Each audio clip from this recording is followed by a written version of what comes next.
Madame, la parole est à Monsieur Jean-Charles Taugourdeau. Monsieur le Président, mes chers collègues, ma question s'adresse à Monsieur le Premier ministre. Sous la présidence de Nicolas Sarkozy, les partenaires sociaux avaient commencé à discuter pour rechercher ensemble à augmenter cette compétitivité qui manque cruellement à nos entreprises. Monsieur Hollande a préempté ce dialogue social en y imposant sa feuille de route. L'occasion était trop belle de faire croire aux Français que le dialogue social, ce ne serait que la gauche, rien que la gauche. Cette feuille de route parlait-elle de compétitivité et de sécurisation de l'emploi? Oubliez la compétitivité dans le texte de loi que vous allez faire voter tout à l'heure à votre majorité bien obéissante aux ordres. Serait-il trop simple de laisser travailler tous ceux qui créent cette valeur ajoutée qui finance toute notre société française? Avez-vous oublié que c'est le privé qui finance le public, Monsieur le Premier ministre? Sécurisation de l'emploi?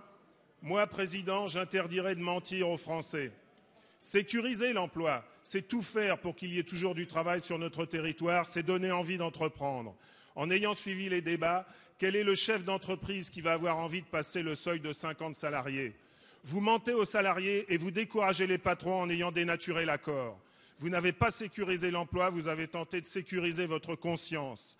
Mais les mauvais chiffres vont vous rattraper, Monsieur le Premier ministre, car vous avez oublié la compétitivité. Alors quand allez-vous comprendre que grossir le Code du travail amincit les chances de trouver un travail?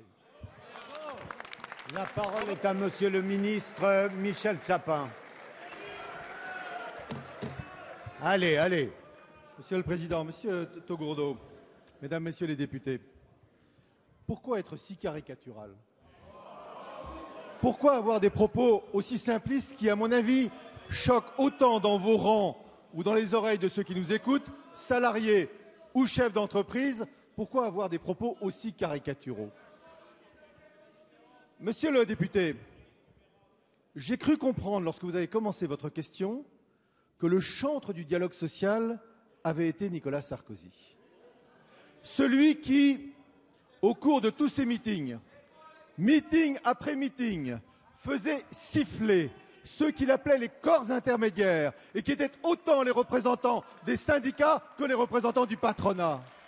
Et vous voulez aujourd'hui nous faire croire que celui-là et que ceux qui le soutenaient auraient amorcé en quelque sorte le dialogue social alors que vous l'avez brisé et brisé menu et que c'est nous, avec eux, avec les partenaires sociaux, qui avons renoué le fil du dialogue.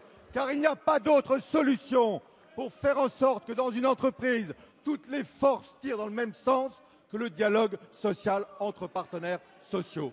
L'accord du 11 janvier est issu d'une volonté gouvernementale traduite dans un document, le document d'orientation. Il est issu d'une volonté des partenaires sociaux, tous les partenaires sociaux, de se mettre autour de la table et de négocier. Il est issu d'une volonté de tous les partenaires sociaux, majoritairement en tous les cas du côté syndical, de prendre le risque de signer un accord. Il est issu d'une volonté politique, celle du gouvernement, de traduire dans un projet de loi. Il est issu d'une volonté politique, celle de l'Assemblée, de faire un projet de loi pour que chacun puisse apporter de la sécurité aux entreprises et de la sécurité aux salariés. C'est comme ça qu'on construit l'avenir, c'est comme ça que l'on progresse, c'est comme ça qu'on est positif, au lieu d'être toujours, comme vous, négatif.